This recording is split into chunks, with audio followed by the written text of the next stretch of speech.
আসসালামু আলাইকুম। আমরা এখন আছি বালিকলা।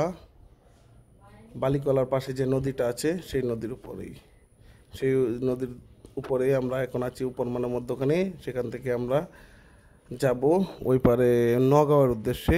নগাঁও থেকে পরে আসনপুর দিকে যাব, কিন্তু এখন আমরা বালিকলা পার হচ্ছি বোট দিয়ে।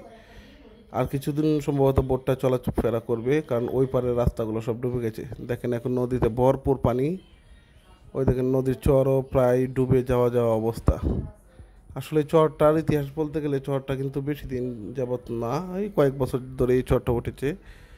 আর নদীর ওই পারে দেখেন গ্রামটা অনেক সুন্দর। ওই গ্রামে যোগাযোগ ব্যবস্থা কিছুদিন পর আর করা যাবে না কোনো গাড়ি ঘোড়া দিয়ে। এখন কিছুটা করা যায় যতদিন পর এই ফেরিটা আছে আর কি।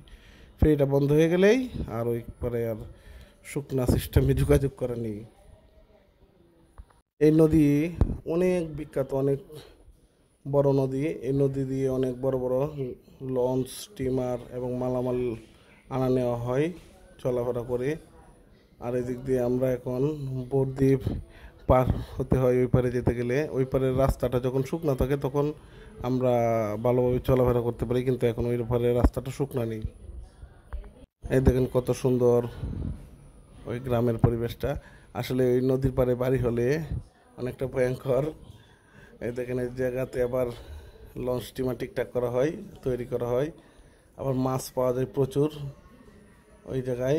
এই লঞ্চগুলো যেখানে ঠিক করতেছে ওই থেকে আবার অনেক মাছ পাওয়া যায়। আপনারাও আসবেন ওই বালিকলাতে ঘুরতে, বালিকলার ওই পারে নদীটাতে ঘুরতে। নদীর ওই পারে যখন পানি আসে শুধু পানি আর পানি, হাওর আর হাওর, আর কিছু চোখে ভাসে না।